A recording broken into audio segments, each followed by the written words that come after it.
Alhamdulillahirabbil alamin wassalatu wassalamu ala asyrofil mursalin nabiyina wa habibina Muhammadin wa ala alihi washabihi ajmain amma ba'du. Yang terhormat Rektor, Dekan dan semua dosen UI. Ini saya mohon maaf, sebetulnya agak belum minta maaf karena memang macet. Tadi macet di jalan. Saya mau membaca bab tentang faslun fi nafil ibad bi kullil bilad. Bab seharusnya seseorang memberi manfaat kapanpun dia berada, dimanapun dia berada. Jadi kapanpun dan dimanapun dia berada. Qala Allah Ta'ala wa ja'alani mubarakan aynama kuntu. Ayna fi an ibadihi aynama kunna. Di sini diterangkan an-naf'u naf'ani, naf'un fil adyan wa naf'un fil abdan. Wal barokah kasratul khairi wa ziyadatu. Fa athnallahu ala Isa bi kaunihi ja'alahu nafi'an lil ibadi aina makana wa haitsu kana. Jadi yang perlu saya terangkan di antara sifat dasar orang-orang baik adalah di mana saja, kapan saja itu memberi manfaat, termasuk tentu saat paling sulit. Jadi Nabi Isa menceritakan dirinya itu wa ja'alani mubarakan aynama kuntu, saya ditakdir Allah berada di mana saja memberi berkah, memberi kemanfaatan bagi orang lain. Ada beberapa cerita tentang Nabi Isa, jadi perlu diketahui ada 3 nabi yang seperiode. Satu Ibrahim dan Nabi Lut. Ibrahim itu sama Nabi Lut itu pernah paman. Kedua Nabi Musa dan Harun. Sebetulnya yang jadi nabi itu Nabi Musa, tapi Nabi Musa karena alsak, lisannya tidak jelas, minta Nabi Harun, ya tentu minta kepada Allah supaya Nabi Harun jadikan nabi. Terus ketiga Nabi Isa dan Yahya. Yahya bin Zakaria, terus Isa ini pernah keponakan Zakaria. Kira-kira kalau di Jawa ya misanan antara Yahya dan Jawa Isa. Jadi ada 3 nabi yang seperiode. Tapi yang paling berkompeten, yang sederajat kira-kira seperti itu hanya Isa dan Yahya. Karena Nabi Lut dan Nabi Ibrahim itu beda level. Karena Lut ini pernah keponakan, jadi hubungannya kira-kira yang murid dan guru. Terus Musa dan Harun itu juga nggak level karena Nabi Harun ini jadinya nabi itu atas permohonan Nabi Musa. Sehingga meskipun Harun itu kakaknya tapi nggak berani bantah. Jadi Nabi Musa itu dalam cerita beliau itu alsak. Alsak itu lesannya agak kedal. Tapi ini alsak yang barokah. Jadi dulu ceritanya Musa kecil karena dia seorang nabi, beliau seorang nabi. Itu kalau melihat Fir'aun itu mantelnya bukan main. Padahal kecilnya dirawat Fir'aun. Singkat cerita mulai kecil sudah usil kalau melihat Fir'aun itu ya jenggotnya dipakai mainan. Terus pokoknya nakal ya. Lama-lama Fir'aun curiga, dasar orang Israel. Nabi Musa ini turunan Israel. Lama-lama Fir'aun itu yakin kalau itu sengaja. Akhirnya Fir'aun mau membunuh Musa. Terus kata istrinya Fir'aun, Musa itu masih anak kecil, jadi seperti itu ya bawaan anak kecil, bukan bawaan kebencian terhadap orang Kipti, orang Mesir. Kalau dalam bahasa kitab kuno Mesir itu Egypt al-Kipti, makanya disebut Maria al-Kiptiyah. Kalau orang sekarang bilang Egypt itu bahasa kunonya Mesir itu al-Kiptiyah. Nah, memang secara bahasa Arab Mesir itu gak mungkin, bahasa Arabnya Mesir itu gak mungkin karena Misro itu maknanya kota. Jadi kalau kamu bilang kamu kemana, ke Misro, ke kota, lah ya kota mana, ya kota Mesir, itu bisa debat kusir. Jadi ya kayak kita lah, kita sekolah di mana, di madrasah. Madrasah terjemahnya apa? Sekolah. Nah, kemudian oleh istrinya Fir'aun ya gini saja, buktikan kalau Musa itu masih anak kecil. Masyhur itu dalam cerita dikasih bara api sama apel. Sebenarnya Musa kecil ini sudah pintar mau milih apel. Sama malaikat Jibril diarahkan tangannya itu ngambil apa? Bara api terus dikunyah. Itu yang menyebabkan lisannya Musa itu alsak, agak pelak. Nah ketika jadi Rasul itu akan repot Karena nanti harus pakai penerjemah. Jadi seorang rasul tapi lisannya tidak apa? Cakap. Akhirnya Nabi Musa realistis ngendikan ketika diutus wa akhi Harun wa afsahu minni lisanan fa arsilhu ma yarid ayyusaddiquni inni akhafu ayyukadzibun. Ya Allah, saudara saya Harun itu lisannya lebih fasih. Tolong jadikan dia rasul sebagai penguat saya. Akhirnya Allah mengabulkan doanya Nabi Musa, kemudian Harun dijadikan sebagai apa? Rasul. Sehingga meskipun satu angkatan, Harun dan Musa ini enggak level. Artinya enggak level itu ya Harun yang takut Musa. Terus ketiga ini Nabi Yahya dan Nabi Isa. Ini umurnya ya seangkatan, kecerdasannya, jadi nabinya sama-sama mulai kecil. Kita tahu Nabi Yahya termasuk yang diberi khitab Allah, ya Yahya khudil kitaba biquwwah wa atainahul hukma sobiyya. Yahya, berpeganglah kitab secara kuat dan dia saya kasih kenabian ketika kecil. Sama dengan Nabi Isa yang disebut wa yukallimun nasa fil mahdi wa kahla. Sehingga karena selevel, dua nabi ini menjadi figur besar dalam manhaj, dalam metode dakwah. Dua karena masih misanan tadi, kalau Jawa kira-kira mirip misanan. Dua nabi ini kalau memilih satu kampung, itu kalau Nabi Yahya itu milih kalau singgah di satu kampung, Nabi Yahya mesti tanya, orang sini yang paling soleh siapa, yang paling baik siapa. Ya terus singgah atau nginap di rumahnya orang baik tadi. Tapi kalau Nabi Isa enggak, orang sini yang nakal siapa, yang paling beling siapa. Terus Nabi Isa singgah di situ. Akhirnya ada pertanyaan dari Nabi Yahya, lima tanzilu ala syirarin nas. Kenapa kamu selalu singgah di orang-orang nakal? Syirar itu orang-orang nakal. Masyhur itu Nabi Isa menjawab, ana tabibun udawil mardo. Di mana-mana Nabi itu ibarat seorang dokter, kerjaannya tentu menyembuhkan orang-orang yang apa? Sakit. Jadi dua nabi ini sering berdebat, tentu debat yang baik, dan itu menjadi cara Jawa itu punjeri ilmu. Jadi manhaj ilmu besar antara Yahya dan Isa.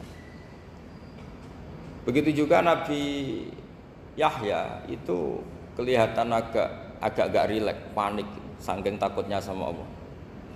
Kalau Nabi Isa itu rileks, pokoknya kumpul orang-orang nakal itu ya rileks. Akhirnya ada dua pertanyaan sekaligus nanti jadi dua manhaj.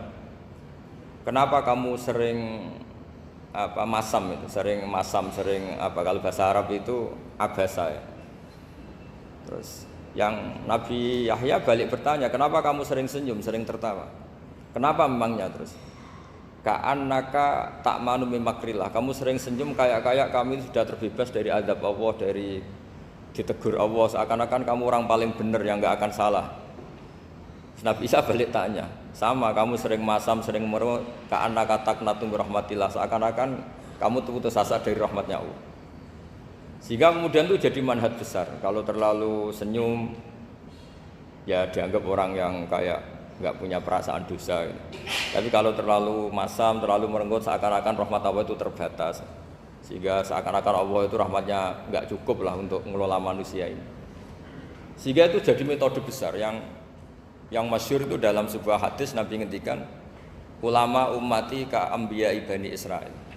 Ulama umatku itu kapasitasnya atau fungsinya atau manfaatnya setingkat nabi-nabi Bani Israil. Karena ketika umat ini enggak ditunggui para nabi setelah Rasulullah SAW, itu yang nunggui hanya ulama. Tapi ulama ini sudah cukup mewakili para nabi Bani Israil.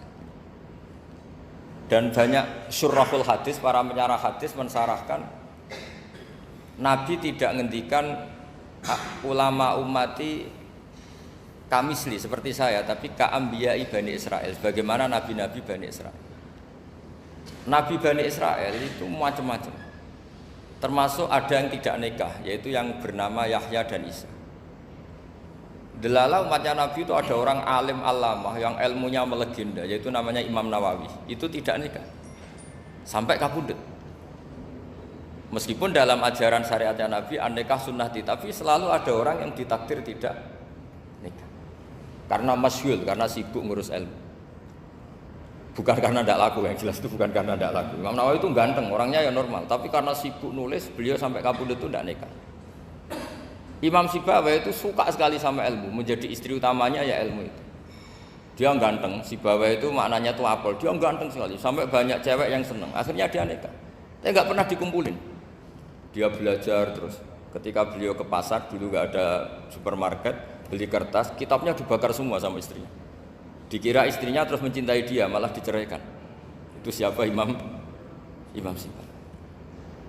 Terus ada umatnya Nabi yang paling unik di dunia, mungkin Pak dosen, saya kiai pun nggak bisa niru. Itu ada orang tuh ganteng sekali, istrinya cantik sekali. Itu tahu-tahu sudah 10 tahun tidak pernah hubungan suami istri. Karena ketika si suami itu tahu istrinya cantik, itu langsung sholat sujud syukur, sholat terus, saking senengnya punya istri cantik. Yang istrinya cantik juga solihah, tahu suaminya ganteng ya terus sholat terus syukur. Itu sampai berhari sampai bertahun-tahun.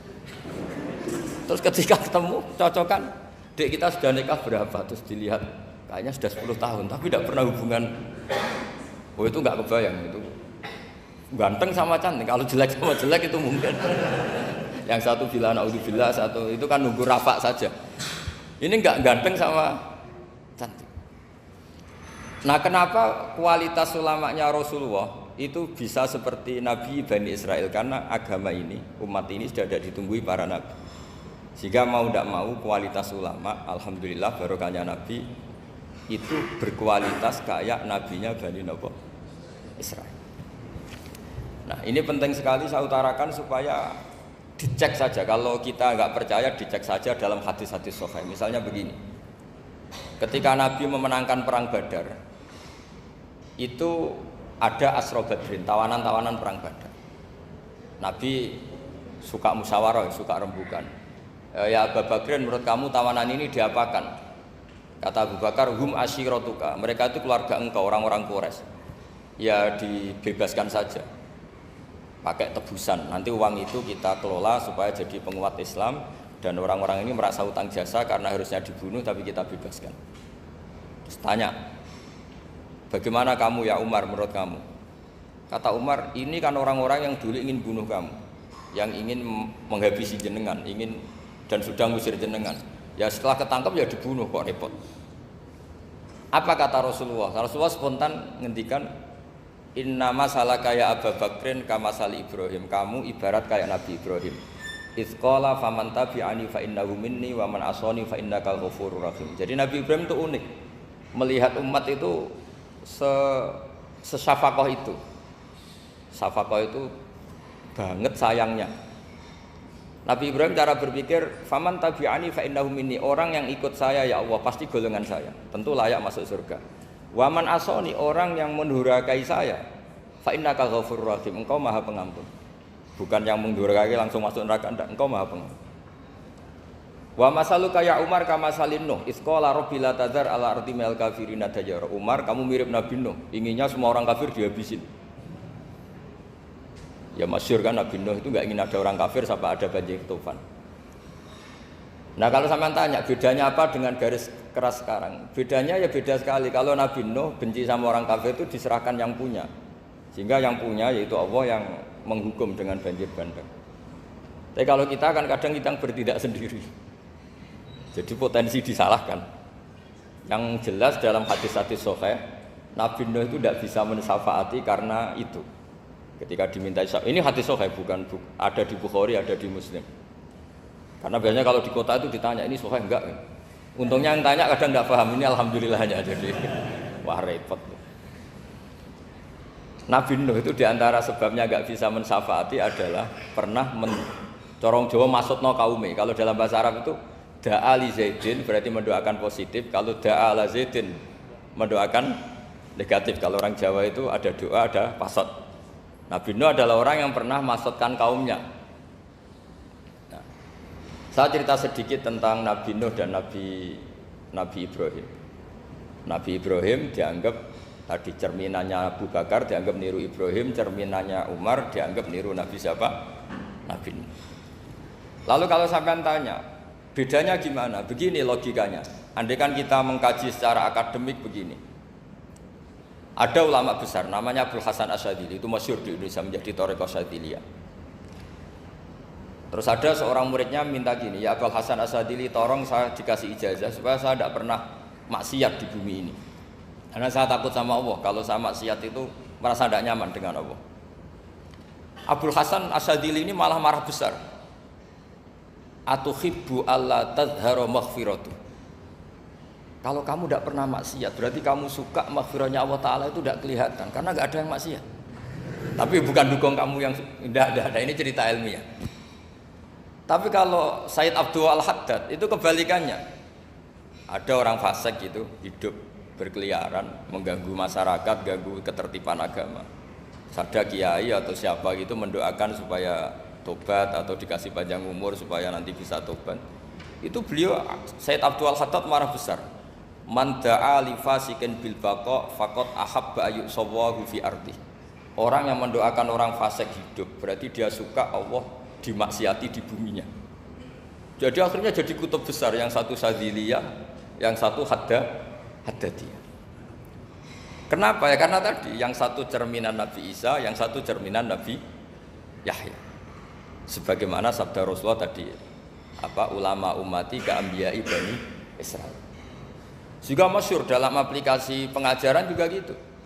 Masyhur sekali dalam kitab-kitab diceritakan. Kalau Said Abdul Al-Haddad, kalau ada orang sowan itu, kamu ngaji sama siapa? Sama si A gitu. Pernah nangis gak pas ngajar? Gak pernah. Udah gak terus, gak usah diterusin ngaji orang seperti itu. Hatinya atos ya, wong ora iso nangis ya. Tapi kalau Abdul Hasan Asyadzili kebalikan, kamu ngaji sama siapa? Sama si A gitu. Pernah tertawa enggak kalau ngaji? Enggak pernah. Udah, enggak usah ngaji sama orang itu. Orang enggak bisa syukur. Jadi itu manhaj besar. Nah, akhirnya orang-orang kayak kita ini enggak jelas semua. Nangis ya bisa, syukur, guyu ya bisa. Cuma celakanya kalau kita nangis karena tidak punya uang, kalau guyu karena punya uang, itu masalahnya. Tapi kalau wali-wali dulu enggak. Kalau senyum ya karena saking yakin rahmatnya Allah itu wasiat rahmatu. Kalau nangis ya karena takut azabnya Allah. Kalau kita kan enggak, sangat-sangat materialistik. Ini yang membedakan kita. Sebenarnya nangis dan senyum itu satu keharusan karena Allah punya madharul jalal. Ketika Allah dengan sifat keagungannya, maka kita ini coro Jawa serako bersenyum. Tapi Allah itu kadang sebagai madharul jamal, adanya satu keasikan. Sehingga yang merengut itu yang salah. Makanya dalam ilmu tasawuf, kutub wali itu hanya dua. Allah dengan madharul jalal, dengan Allah yang madharul jamal. Contoh madharul jalal misalnya gini. Ketika Nabi Musa ingin melihat Allah, saking kangennya ingin melihat Allah, Rabbi arini anzur ilaik, ya Allah saya beri hak untuk melihat engkau. Allah dengan jalalnya gini, Allah itu qadim, superior. Tentu gak layak tersentuh barang hadis itu makhluk. Sehingga ketika falam mata jalla rabbuhu lil jabali ja'alahu dakka wa kharra Musa sa'iqa. Sehingga enggak levelnya, apapun hebatnya Nabi ini tetap makhluk. Sementara Allah itu qadim. Enggak kuat. Makhluk yang fana ini, yang profan ini enggak kuat. Enggak kuat menampung zat yang qadim, yang superior, sehingga gunung pun hancur. Nabi Musa pingsan. Tapi ketika Allah dengan madharul jamal itu Allah dengan keindahannya, dengan kasih sayangnya, memberi hak makhluknya untuk melihat. Nah, di sini ini Allah sering ngendikan wujuhu yauma idzin nadhirah ila rabbiha nadhirah. Nanti ada wajah-wajah yang di surga itu melihat saya, kata Allah. Tapi apakah betul melihat kayak saya melihat dosen, melihat Pak Rektor, melihat teman-teman? Itu tidak bisa. Karena Allah itu qadim, sehingga meskipun manusia ahlul jannah melihat Allah, tetap Allah ngendikan la tudrikuhul absar wa huwa yudrikul absar. Karena Allah di balik jamalnya ya punya jalal, di balik jalalnya juga punya jamal. Sehingga selalu di Quran itu diulang beberapa kali supaya proporsional. Nah, kenapa ahli sunnah tetap berkeyakinan Allah bisa dilihat? Logikanya begini. Fa inna kulla maujudin yasihu ayyura. Allah itu zat yang nyata-nyata wujud dan punya eksistensi. Di mana-mana sesuatu yang wujud itu layak untuk bisa dilihat. Lalu pertanyaannya gini, kenapa kita tidak bisa melihat sekarang kok nunggu di akhirat? Karena mata kita sekarang itu profan, fana. Sementara kita setelah di surga, tubuh kita didesain abadi. Ya saya ulang lagi, setelah kita di surga, semua fisik kita ini didesain abadi. Tentu karena desainnya sudah abadi, layak melihat zat yang abadi. Tapi pertanyaannya, kenapa tidak bisa ikhatoh, tidak bisa melihat sampai faham, la tudrikul absar? Karena abadi kita itu diabadikan. Sebagaimana surga abadinya diabadikan, neraka ya diabadikan. Sementara Allah abadi dengan dirinya sendiri, yaitu Al-Qayyum, atau dalam bahasa ngajinya qiyamuhu binafsi. Nah lalu pertanyaan, makanya Mu'tazilah itu menentang betul kalau orang di surga bisa melihat Allah. Cara berpikir Mu'tazilah, melihat itu artinya yang dilihat ada arahnya, sementara Allah terbebas dari arah. Tapi kata ahli sunnah cara berpikir tidak seperti itu. Melihat itu pokoknya tahu. Nah, tahu karena mata itu karena kita ditakdir tahu itu karena mata. Sebetulnya yang menjadikan tahu itu tidak mata. Ya kalau tahu ya tahu saja, bukan harus pakai mata. Itu cara berpikir ahli sunnah wal jamaah. Jadi saya beri ya bocoran. Kenapa mazhab ahli sunnah itu yang dipilih oleh banyak mayoritas di dunia, jumhur itu. Ahli sunnah itu dianggap pikirannya lebih orisinal. Misalnya ahli sunnah kalau ditanya, kenapa kamu melihat? Ya melihat saja. Kenapa kamu mendengar? Ya mendengar saja. Kesannya itu tidak rasional, kayak orang yang nggak pinter itu. Tapi sebetulnya itu yang benar. Jadi cara berpikir ahli sunnah itu melihat itu menjadi tahu. Menjadi tahu itu bisa karena mendengar, bisa karena melihat, bisa karena dikasih tahu, bisa karena bersentuhan. Sebab itu di Quran itu ada ayat ala ya'lamu man khalaqa, bukankah zat yang menciptakan itu menjadi tahu. Sehingga kenapa Allah itu selalu tahu? Karena Allah yang menciptakan. Kalau kamu tahu karena mata, sekali itu jauh maka kamu tidak melihat. Atau kamu sekarang buta, kamu tidak melihat. Atau tertutupi barang itu maka kamu tidak melihat. Tapi kalau kamu tahu karena kamu menciptakan, maka akan melihat terus. Misalnya saya ini tukang batu. Saya ingat betul ketika saya bangun Monas, itu pulpen saya tak tanam di dalam Monas. Saya ingat betul kalau pulpen saya warnanya putih, tak tanam di Monas 2 meter dari pondasi. Setelah saya pulang ke Jogja ditanya, di dalam Monas ada apa? Ada pulpen, posisinya 2 meter dari pondasi. Kenapa saya tahu? Karena saya yang menciptakan. Nah, karena menciptakan ini sehingga tahu saya akan terus menerus. Tapi kalau tahu karena mata, sekali barang itu tertutupi, nggak tahu. Misalnya saya tahu jenengan karena dekat sekali jenengan kemana-mana saya sudah tidak tahu. Tapi kalau saya menaruh sesuatu di tubuh Anda, sehingga kamu kemana-mana tetap tahu bahwa barang itu ada di tubuh Anda. Nanti kalau ada yang protes, tapi bisa saja Gus barang itu dicuri orang kemudian Anda tidak tahu. Yang menjadi tidak tahu karena saya sudah tidak menciptakan suasana itu. Selagi saya yang menciptakan, maka akan tahu terus. Nah, tapi karena Allah ini menciptakan semua yang ada di bumi, maka Allah tahu terus. Jika Allah tahu cara bikin kuman, terus tahu bahwa manusia itu punya kuman, kumannya punya organ, organnya juga punya kuman. Gak kebayang. Kamu bayangkan kayak, makanya Allah itu kalau cerita sederhana, innallaha la yastahi ayyadriba mathalam ma ba'udatan fama fawqaha. Allah itu tidak malu bikin perumpamaan nyamuk, karena nyamuk itu lebih dahsyat dibanding gajah. Para pematung itu disuruh bikin gajah masih mampu, bikinkan patung gajah, mungkin masih sanggup. Tapi kalau tak suruh bikin patung nyamuk, nggak usah bikin hidup, patungnya saja sekecil itu. Padahal nyamuk kecil itu punya organ tubuh. Lalu bikinnya organ tubuh nyamuk itu kayak apa sih? Organnya punya kuman, kumannya punya organ, organnya juga punya kuman. Sehingga orang-orang alim itu baca nyamuk itu lebih jadi ayat Allah ketimbang melihat dinosaurus. Tapi sekarang orang itu nggak tertarik ceritanya. Jadi beda perasaannya orang alim sama orang awam. Kalau orang awam tuh melihat mukjizat kan yang dasar-dasar kayak dinosaurus, gajah, wow gitu. Kalau orang alim nggak, malah melihat nyamuk.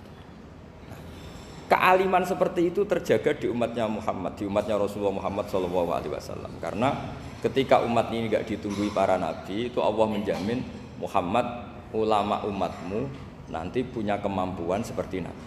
Tentu tidak dalam keutamaan ya, keutamaan tentu enggak sekelas sama Nabi. Kenapa itu terjadi? Karena tadi para Nabi ini mewakili sekian karakter. Kalau kita sangat mencintai Indonesia, maka kita akan tegas siapapun yang ingin menghancurkan Indonesia. Itu kira-kira cerminan Nabi Nuh. Kalau kita sangat mencintai Allah, maka kita akan benci sebenci-bencinya sama orang yang mendurhakai Allah.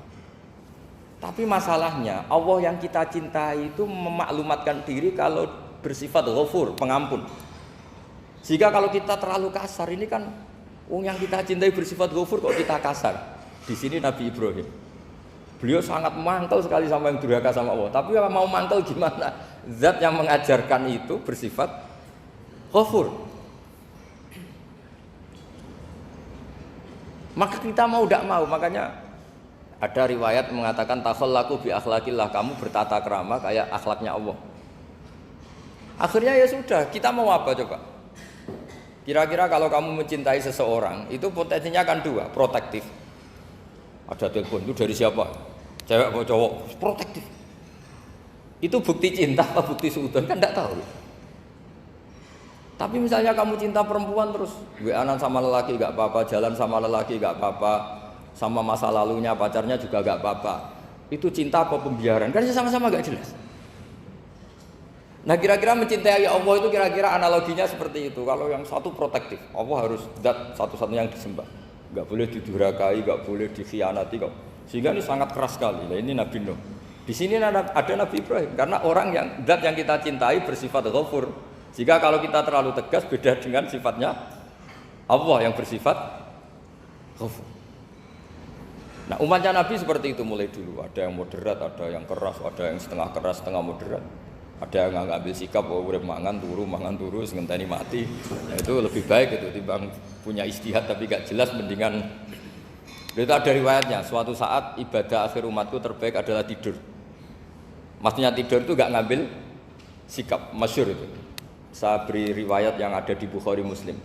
Satakunu fitanun al-qaid fiha khairun al-qaim wal qaim fiha khairun al-masi wal masi fiha khairun nasai. Nanti di akhir zaman itu banyak fitnah, kata Rasulullah. Yang duduk lebih baik ketimbang yang berdiri, yang berdiri lebih baik ketimbang yang jalan, yang jalan biasa lebih baik ketimbang yang jalan bergegas. Man tasyarrafa laha tastasrifu. Fitnah itu adalah siapa yang terlibat maka akan semakin parah.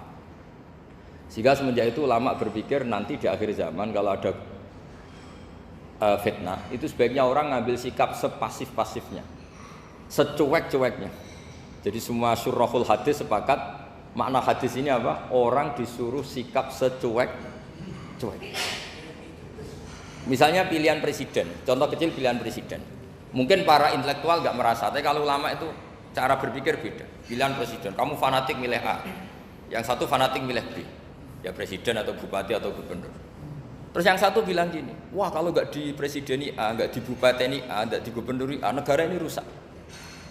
Mungkin betul dari segi jejak rekamnya A ini bagus. Tapi pertanyaannya secara tauhid, bagaimana Anda menggantungkan kesejahteraan sama makhluk? Kamu nggak pernah terusik begitu kan para intelektual? Itu kan melukai. Bagaimana mungkin Anda menggantungkan kesejahteraan dengan seorang makhluk? Wah kalau di presiden A pasti Indonesia makmur, kalau bupati A pasti Sleman makmur, pasti Bantul makmur. Nah, bagaimana mungkin makhluk yang sedang soleh kamu pastikan selalu soleh? Wong dia makhluk bisa berubah. Sementara yang B misalnya fasik, wah kalau dipimpin B pasti rusak negara. Bagaimana kamu pastikan B yang fasik selalu fasik? Dia saja dia husnul khotimah. Yang fasik pas mimpin jadi soleh, yang soleh pas mimpin jadi fasik. Akhirnya ulama karena tahu sifat manusia itu rubah-rubah dan kendali di tangan Allah, sikapnya nggak jelas. Saya ini termasuk orang yang terkenal nggak jelas. Karena kalau ditanya, Gus sampean milih presiden mana, bakti mana? Sanut pangeran sing dadi aku loyal. Wah, anut pangeran yo kacau. Wah, luwih kacau menan anut pangeran kata saya. Ini kan sudah tidak sambung karena pikirannya ulama. Memang nggak beda, cara berpikir ulama itu beda. Bahkan bapak saya itu kalau didik saya itu begini. Kalau meseli saya atau ngirim saya dulu itu kan pakai mesel.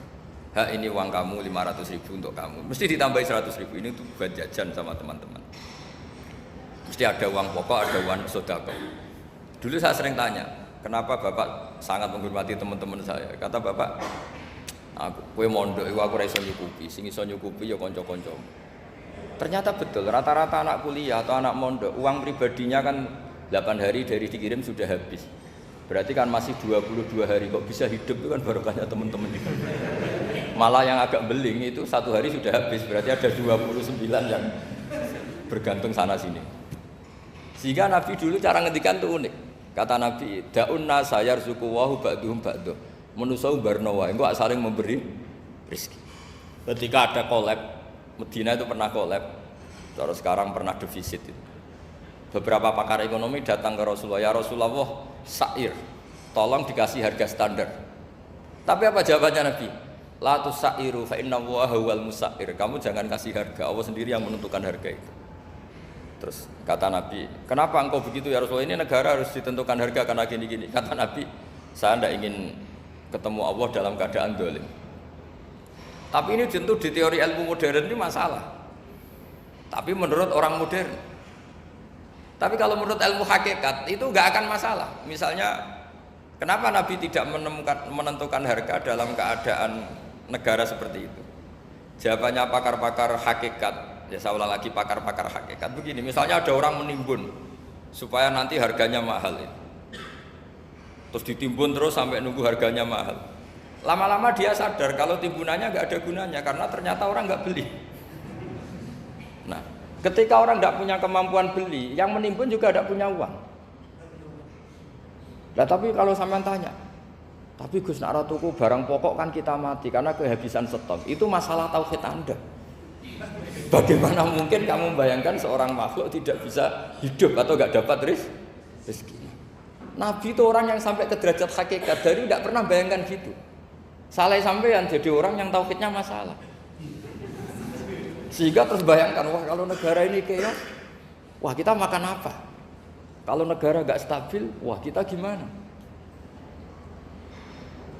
Itu tidak bisa seperti itu. Dulu ketika kita dijajah Belanda, itu kiai-kiai kita, Mbah Hasyim Asy'ari, Mbah Ahmad Dahlan, mondoknya di Mekah. Sampai alim alama, dua beliau, Mbah Hasyim sama Mbah Ahmad Dahlan itu ngajinya sama-sama Syekh Khotib Minangkabau.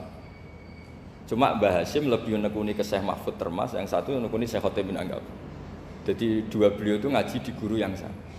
Mbah saya, buyut saya itu ya sudah mondok Mekah. Itu zaman dijajah Belanda.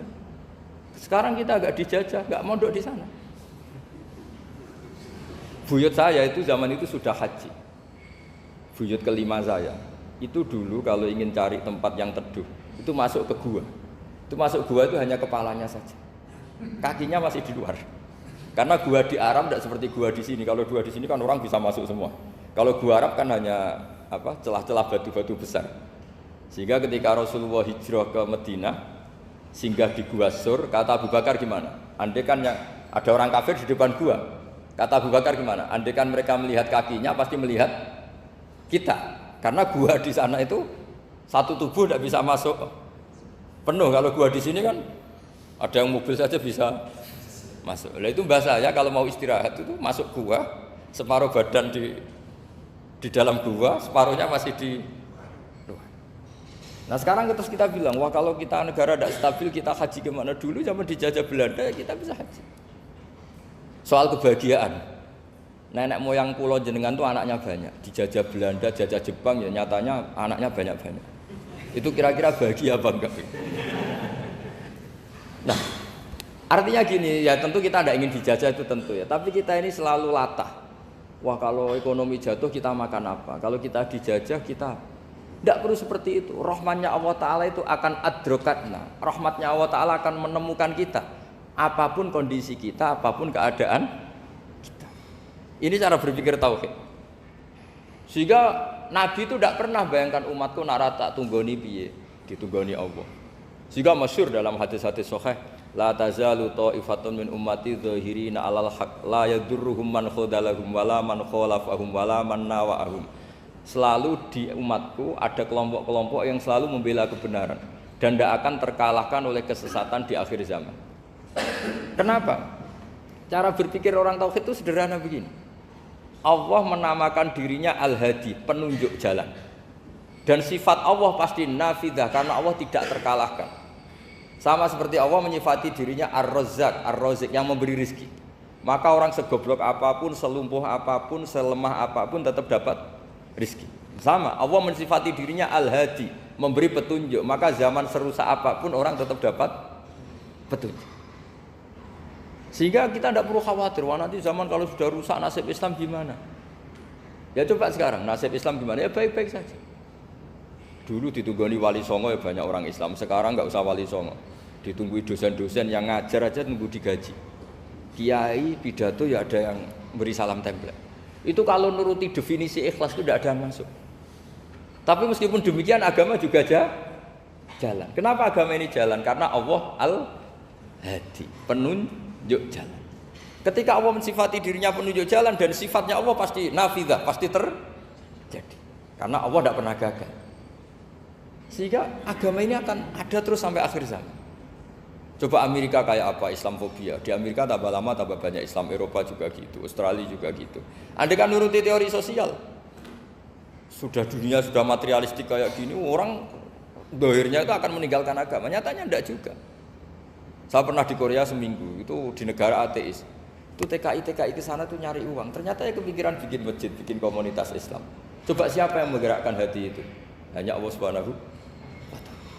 Ya, jadi cara berpikir tauhid saya ulang lagi, saya mohon sekali di pengajian ini saya cerita wajah alani mubarakan aina ma kuntu. Jadi cara berpikir sekian nabi, terus kita punya karakter tertentu, kita milih nabi ini itu sah. Karena ulama ummati ka ambiyai bani Israel, ulama umatku itu ibarat kayak nabi Bani Israel. Jadi ada yang milih tadi, seperti Nabi Isa fokusnya ngurusi orang-orang nakal. Itu juga bagus karena di mana-mana nabi itu seperti dokter. Tapi Nabi Yahya hanya berkawan sama orang-orang soleh. Kita tahu berkawan orang fasik itu resiko ketularan. Iman pas-pasan wae kancanan wong fasik kan taqabbalallahu minna minkum gitu. Wong kamu sendiri tidak sehat-sehat amat berteman orang penyakitan kan bahaya. Tapi kalau kamu sebagai dokter kok hanya berteman orang sehat, lalu kamu penelitiannya gimana? Masa saya dokter spesialis, pernah penelitian, semua orang sehat saya pernah saya teliti. Itu dokter aneh apa enggak? Saya dokter spesialis TBC, spesialis paru-paru. Yang kamu teliti siapa? Semua orang sehat. Pernah meneliti yang sakit? Enggak pernah. Kan ya jadi dokter aneh. Tapi misalnya terus kamu sendiri terus berteman orang penyakitan terus, kan ya rawan tertular. Ini ada dua figur yaitu Nabi Yahya dan Nabi siapa? Ya saya kira demikian. Baik, jazakallahu khairan. Di sini kita bukakan pertanyaan mungkin dari Bapak Ibu yang bertanya. Dua aja ya. Nanti waktunya. Ada dua pertanyaan mungkin dari Bapak Ibu yang bertanya.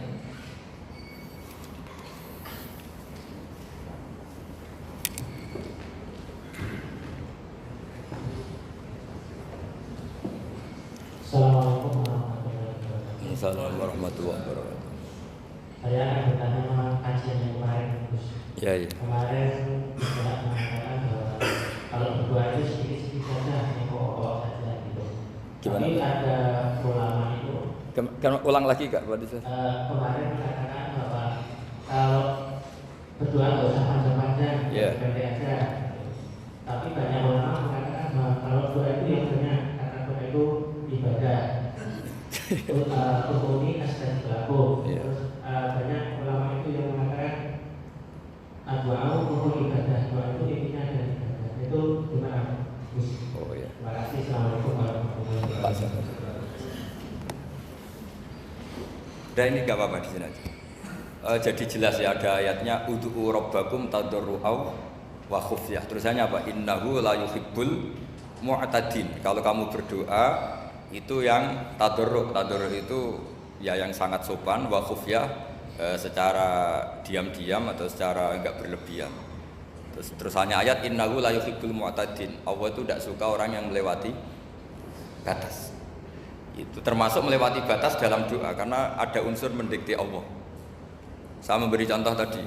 Misalnya kita sebagai cowok berdoa, ya Allah saya ingin punya istri cantik, sholihah, nasabnya baik, gak pernah cerewet, gak pernah apa. Itu kan nanti nyarinya juga susah.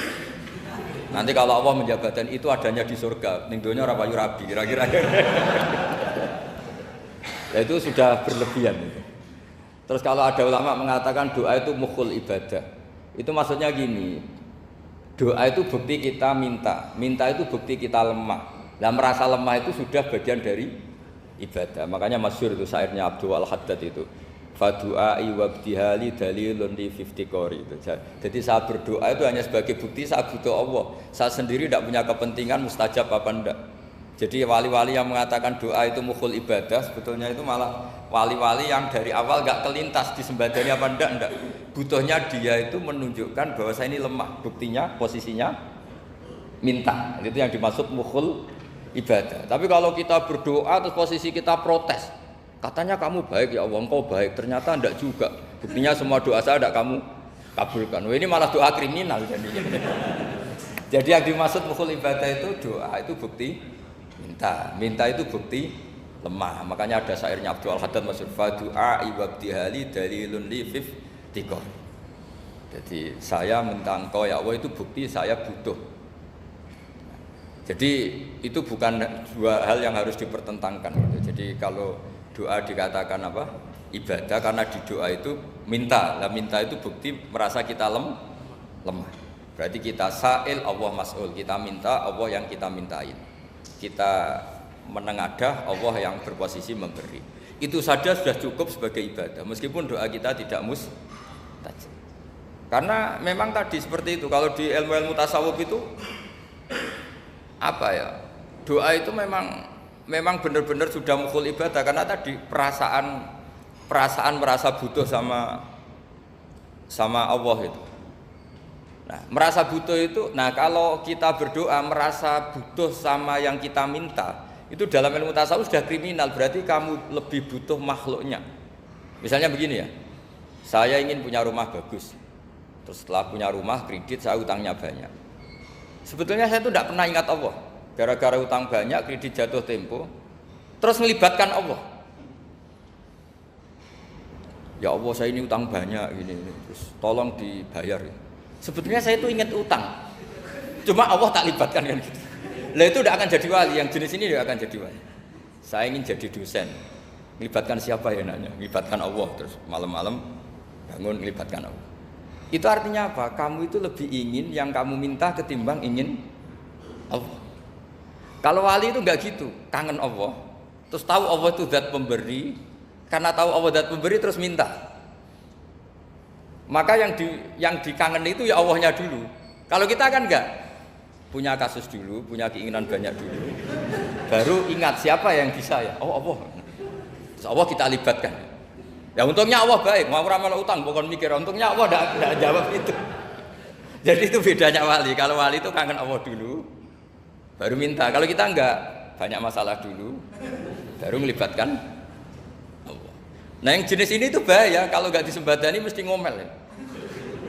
Gusti katanya kalau yang minta kamu kabulkan, ternyata ini enggak.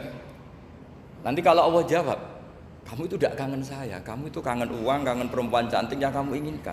Terus kamu melibatkan saya. Urusannya apa saya dengan itu, Pak? Makanya tidak usah nuntut karena awalnya sudah salah. Ya saya kira itu ya. Jadi ada ayat apa? Ud'u rabbakum tadarru'aw wa khufyah. Terusannya apa? Innahu la yuhibbul mu'tadin. Itu di semua tafsir dikatakan Allah enggak suka orang yang berlebihan dalam doa. Berlebihan tadi misalnya minta sesuatu yang terlalu besar atau permintaan kemarin saja lanu addi syukroh, kita tidak bisa memenuhi mensyukuri sudah minta lagi. Misalnya seorang jomblo, targetnya kan asal payu nikah. Tapi setelah nikah bayangkan istrinya sholihah, tidak cerewet, itu kan berlebihan. Hilang status jomblo saja belum kamu syukuri kok sudah minta yang macam-macam. Jadi harusnya kan syukur dulu ya. Sekedar laku nikah ini kan ada syukur yang harus, seperti jadi dosen juga gitu. Sekedar jadi dosen harus kita syukuri dulu karena menjadi kita tidak nganggur. Itu kan satu harkat sosial yang luar biasa. Jangan tahu-tahu sudah hari kedua cari intensif, cari ini itu, syukurnya aja belum sudah kemana-mana. Lah itu sudah mu'tadin, sudah melebihi apa? Batas. Ya saya kira demikian. Satu. Ya, satu. Iya. Assalamualaikum warahmatullahi wabarakatuh. Kami melihat bahwa semua perguruan tinggi itu alumni-alumninya pengelola banyak sekali. Namun apa yang terjadi? Mereka sebenarnya itu sudah bekerja. Nah, karena karakter saya seorang guru ya, saya tersadar beberapa tahun kemarin, maka saya menemukan sebuah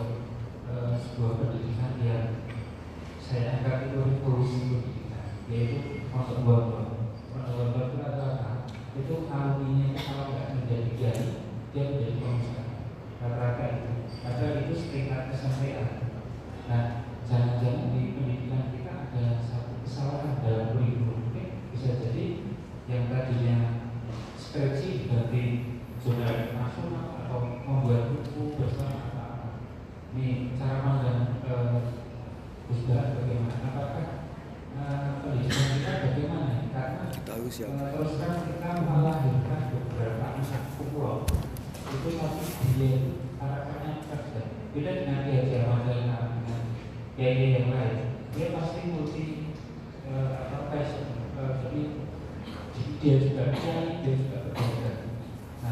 Nah, apakah ada apa di kurikulum kita? Terima kasih. Assalamualaikum warahmatullahi wabarakatuh. Bisa ngulang?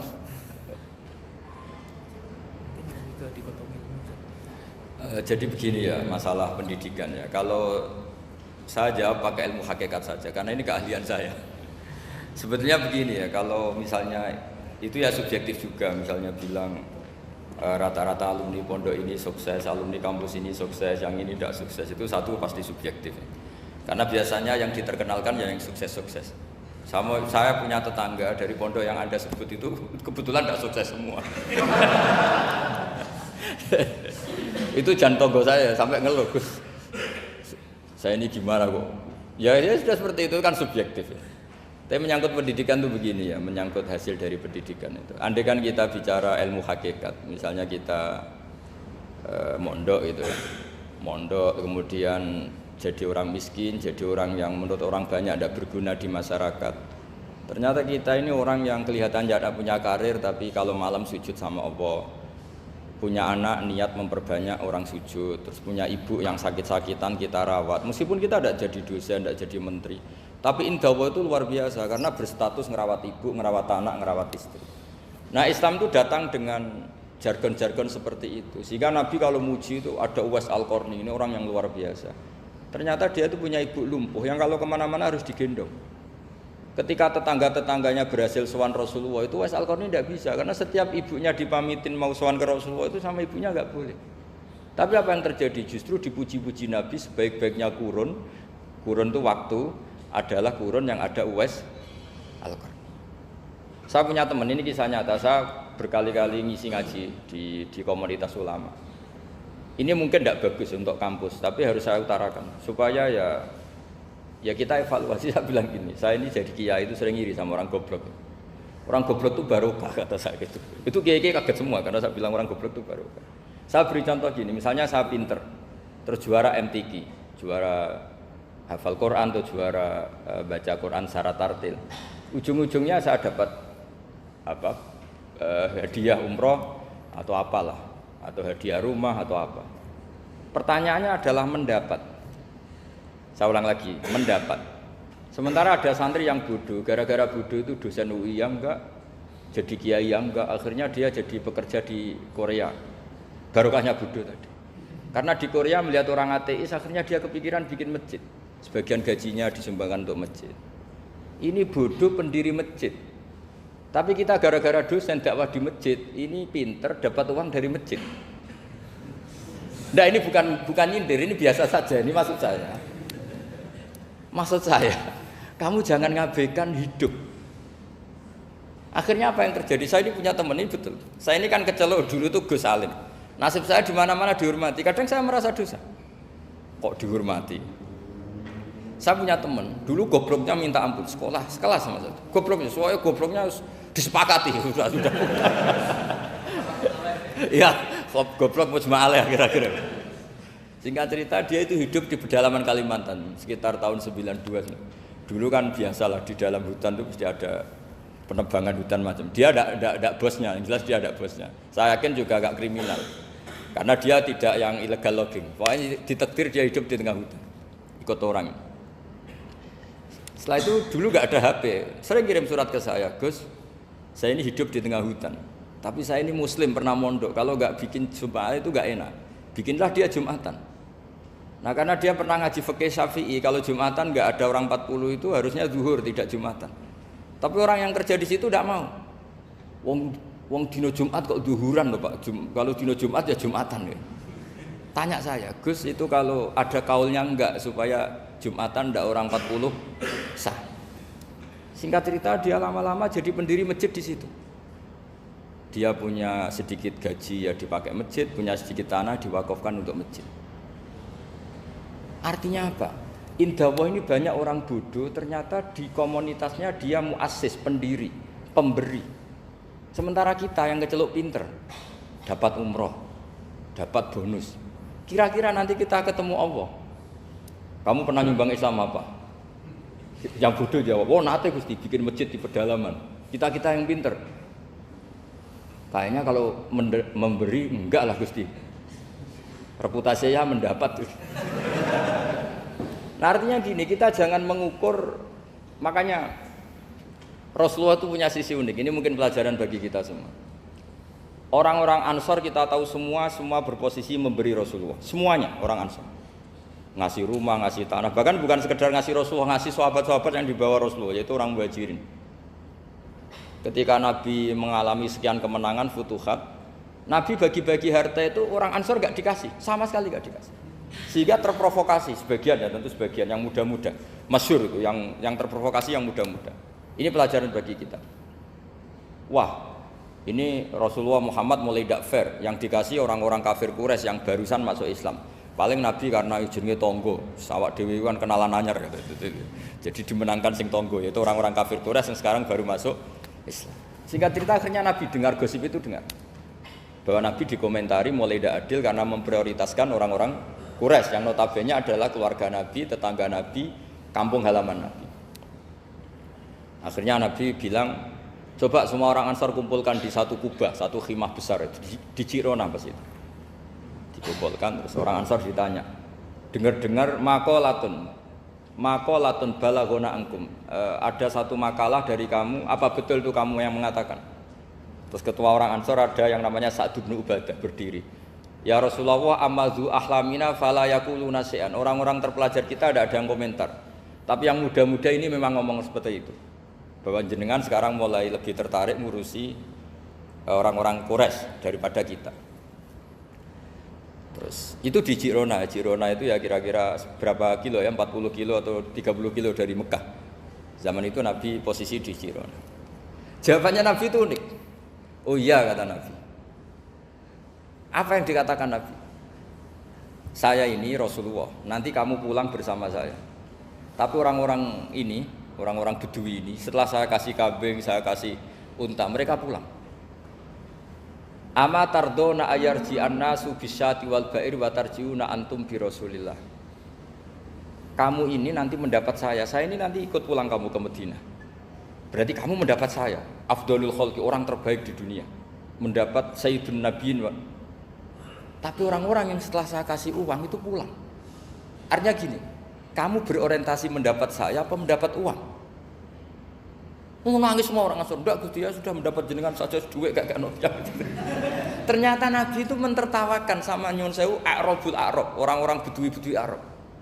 Ya Rasulullah, ini baru Islam, tolong diservis dong, namanya mu'allaf. Saya baru Islam, tolong diservis toh. Ya Rasulullah, ya sudah kamu ngambil unta ini diambil pulang. Yang satu minta kambing diambil pulang. Terus kata Nabi, kowe seneng duwe kelakuan ngono, ketemu Nabi ra tertarik ngaji. Bar tok duit mulai bar tok duit.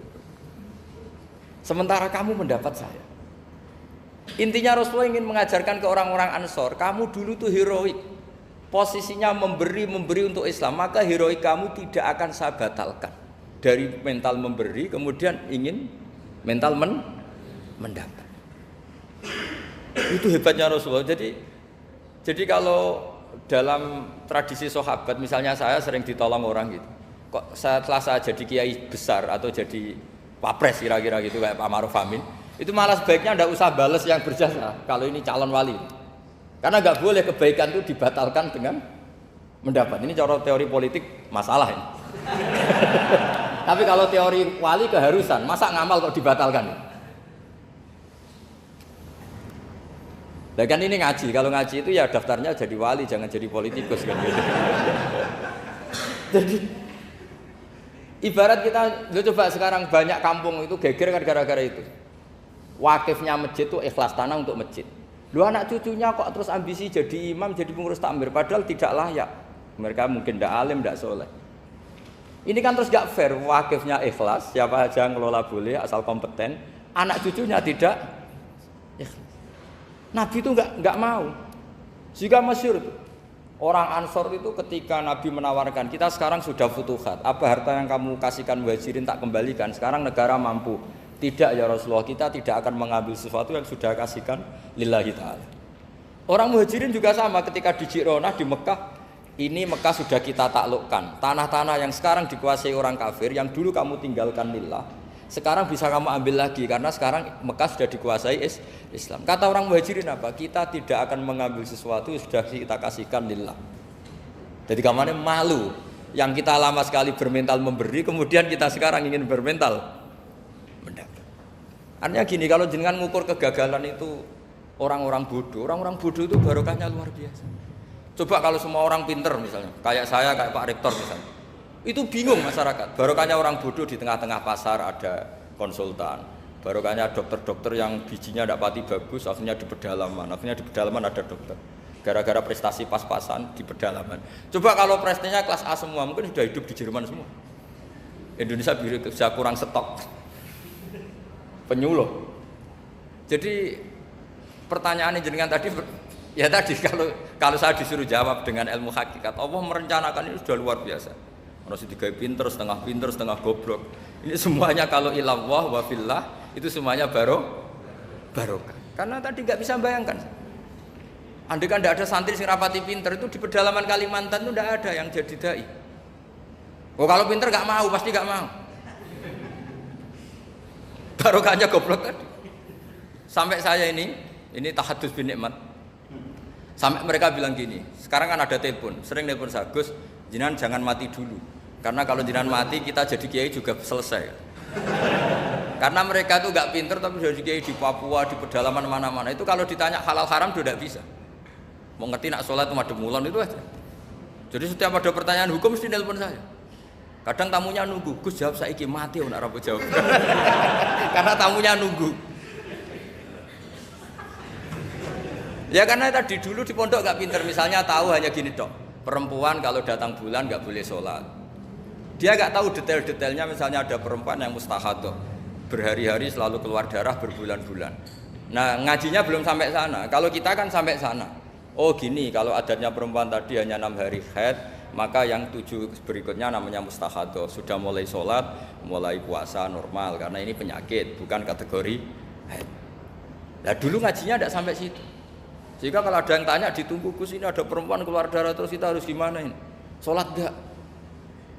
Oh, ilmunya enggak cukup dia untuk jawab seperti itu. Karena tapi tadi ya saya ulang lagi ya, jadi jangan pernah mengabaikan orang-orang bodoh. Orang bodoh itu ya barokah, tapi enggak perlu ada gerakan jadi bodoh ya, enggak perlu. Digerakkan bodoh itu pasti mayoritasnya, alhamdulillah sekali. Akhirnya berkah itu ada di mana-mana. Loh ini betul. Pokoknya kita ngaji itu apa yang masyhur itu Rabbana ma khalaqta hadza batila. Semua yang diciptakan Allah pasti ada guna. Ya ini memang ilmu agak aneh bagi kalangan akademisi, tapi kan sampean mengundang saya untuk ngomong ilmunya kiai. Kalau saya jawab pakai standar intelektual kan saya namanya basa-basi. Itu tidak bagus dalam ilmu Islam. Mudahana itu tidak bagus. Karena ini keahlian saya di ilmu hakikat, ya saya jawab secara ilmu hakikat. Terus itu pernah saya diceritani Pak Bintang Pamungkas itu cerita. Gus Dur juga pernah cerita, banyak yang sejenis itu cerita. Gus Dur kan orang sukses di Jakarta, itu matur nuwun sama keluarganya yang adiknya yang jadi biasa-biasa saja. Karena akhirnya ada yang ngrumat ibunya. Keluarga Pak Bintang itu banyak yang doktor, profesor, tapi terima kasih sama adiknya enggak siapa-siapa. Karena barokahnya itu ibunya ngrumat. Coba kalau semuanya dokter, mungkin ingin hidup di kampus semua. Kiai juga gitu, kalau ada kiai top, biasanya punya adik yang enggak pati top. Dan kiainya top bisa kemana-mana, karena ada adiknya yang enggak top, yang ngurmat ibunya, ngurmat anaknya. Jadi sebetulnya Allah sudah mempersiapkan sedemikian rupa. Tapi kalau kita tidak syukur, ya jadi repot. Itu tidak hanya cerita tentang Gus Dur, Bintang Pamungkas, mungkin Pak Jokowi, Pak Soekarno, semuanya sama lah. Pasti di balik orang top-top ini ada orang-orang yang berkorban untuk kebaikan keluarga di internal. Dulu ada sahabat namanya Abdul bin Umi Maktum itu buta. Itu tidak pernah ikut perang karena buta. Tapi setiap Nabi perang itu yang jaga Madinah itu Abdul bin Umi Maktum. Tapi terus jangan bilang, orang barokah buta ya tidak usah gitu. Pokoknya saya ceritain Rabbana ma khalaqta hadza batila, bahwa engkau ya Allah yang kau ciptakan ini tidak ada yang enggak ada guna. Ya, kira demikian. Assalamualaikum warahmatullahi wabarakatuh.